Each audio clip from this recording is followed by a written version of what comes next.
Hi everyone, it's Professor Zemanek here. I wanted to take a few minutes and walk through the timed right number 2 prompt with you because we would do that if we were in class together, and I just want to make sure we kind of understand what the prompt is asking you, and yeah, just so you kind of know what I'm thinking instead of just kind of giving you the prompt and hoping that you understand. So yeah, let me share the prompt with you and then we'll go through it together. So sharing my screen, here we go. So here's the prompt. I'm not going to bore you and read it to you, but we'll go over it together. So I'll kind of show you some of the highlights of it. So this is the second timed right. It's going to look pretty similar to your first timed right. That's on purpose. Okay, we tried to make sure that they were somewhat similar because timed rights can be a little stressful and strange, especially online. So like your first one, you will have 2 hours. I don't think I wrote that on the prompt yet. So let me make sure to write myself a note really fast. This is real time, people, real time. Okay, perfect. Okay, so anyways, let's go through the prompt as I have it so far. So what you're going to do is it says one of the most important aspects of a good argument is having good evidence. So we want to start looking at the rhetorical appeals, which I've listed right here for you. I don't know if any of you have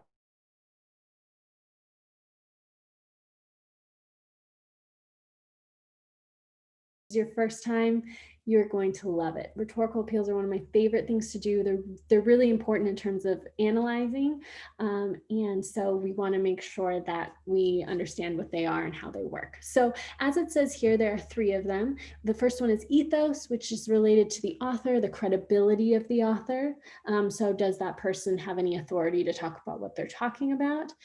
Pathos, which is the emotional appeal, and then logos, which is the logical appeal. So I'm going to give you a quick example of all 3 of them, but I have linked, let me see how I do this. I linked this article as well in the module. It's called Evaluating Appeals to Ethos, Logos, and Pathos. Really awesome. Would highly, highly, highly recommend taking a look at this, even if you know what the appeals are.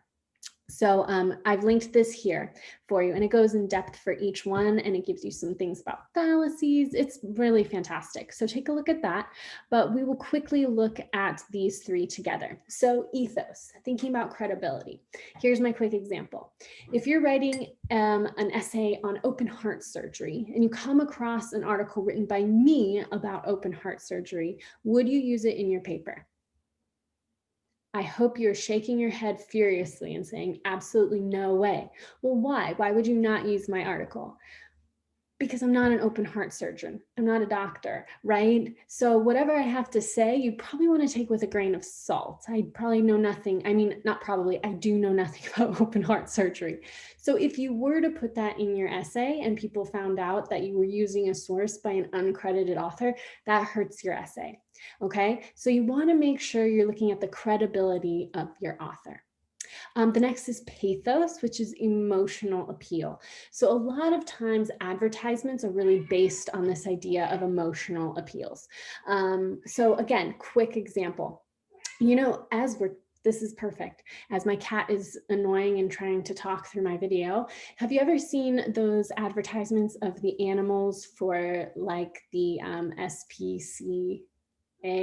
I don't know if that's the acronym, but those like animal shelter kind of places, and they have the animals look behind like bars and they're looking really sad and malnourished, and the Sarah McLachlan song is playing in the background, and it's like, for $5 a day you can save all the animals in the world, and you're like, yes, take all my money, save all the animals.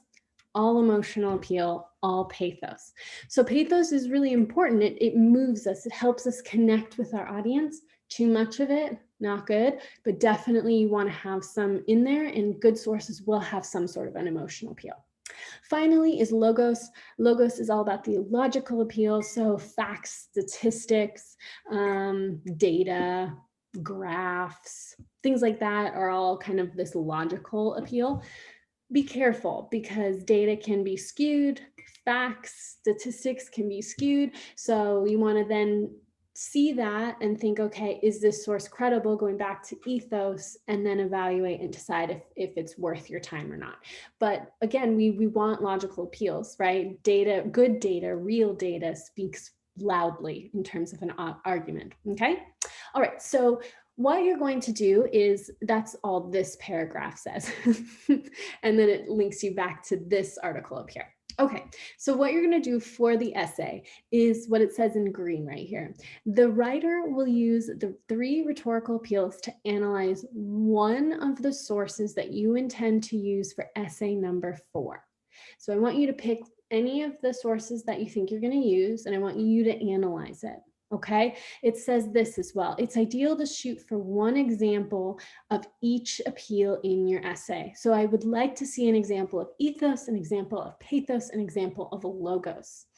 Right here is a really important point, okay? If your source is missing one of these appeals, you will need to explain that it's missing and how that affects the source's argument. And then I say, hint, it probably will hurt the source's overall argument if it's missing one of the appeals.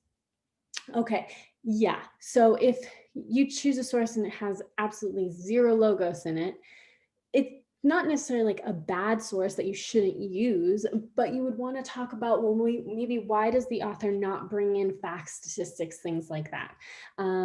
Maybe it helps the argument. It probably doesn't. I don't know. You'll have to figure that out. So I would just say, try and find one of your sources that you think has all 3 of these pieces. Okay, that'll probably be the easiest route to go. All right, let's move on to this idea of organizing your essay. So here I've kind of outlined what I would do if I were to write this essay. I would have an introduction paragraph with a thesis. I would then have an ethos paragraph that gave my one example with my analysis of the example, a pathos paragraph with my example and analysis, a logos paragraph with an example and analysis, and then my conclusion would have some sort of wrap-up analysis. So I would say something like, well, this source presents ethos, pathos, and logos, therefore it creates a nice argument, and it's going to fit nicely into my essay because it is a credible source that adds value to my argument, something like that. Okay, so you don't have to do it like this.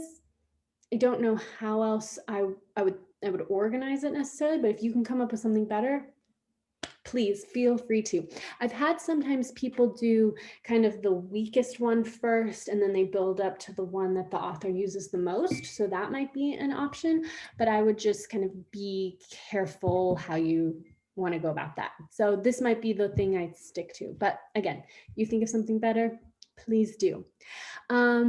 Okay, this little paragraph is just saying that it's going to be very similar to your first timed write. It's going to be a quiz form, just like a text box. I would aim for about 1,000 words. That's like approximately 2 typed pages. When I say about, I really genuinely mean about. If you get to like 800 and you feel like you've just really analyzed well and you have nothing else to say, please don't type 200 words of fluff. But on the same or the other hand, if you have like 1,200 words and you feel like this is like, I could say so much more, but this is the condensed version, great. Okay, so I genuinely mean about. If you write me, 250 words, it's not about. Okay, that's not enough. So I would trying to give you some sort of something to aim for. So aim for 1,000, see where you can get. Okay. Grading criteria. These are the questions I'm going to ask myself. Did the writer discuss all 3 of the rhetorical appeals, giving one example for each of the appeals? And did you analyze each example thoroughly? This is where people often get stuck. They give me, like they talk about, here's ethos. This is the example, bye, and they don't analyze it. Or sometimes they just forget logos. Poor logos. I feel like logos always gets left behind. Don't know why. So make sure you have all 3 rhetorical appeals, you have an example for each of the 3, and that you've analyzed all 3, okay? Does the writer include a thesis in your introduction? Does the writer come close to the 1,000-word count? And is there organization? So again, I might stick to this kind of organization, but if you have something better, then please, try it out. Okay. There is a due date, obviously, I don't know why that took me a long time to talk about. It's on Sunday, November 22nd at 11:59 p.m. So you want to make sure that you get it in by then. If there's any technical issues, let me know right away. One final thought on this, please do not start trying to write this essay at 11 p.m. on Sunday night. I will not be awake then. And I won't be able to help you. So you want to at least try writing this before it's due. Okay. I've had people in the past try and write it at like, yeah, at like 11:50. And I'm like, this is not going to go well. Okay. So try and do this before Sunday night. If you need an extension, life's crazy. I get it. So just let me know sooner rather than later. It's 100 points and you'll have 2 hours. All right. You'll have 2 hours to do it. I think that's it. So again, I would read through this prompt again a few times. I would recommend making an outline for yourself. I'd have the outline, I'd have your source next to you, and I would definitely read through this article. Yeah, if you have any other questions, comments, or concerns, please let me know now, not now, but soon so we can kind of work through it. All right. I think that's it. Alrighty, have a wonderful rest of your day. Bye.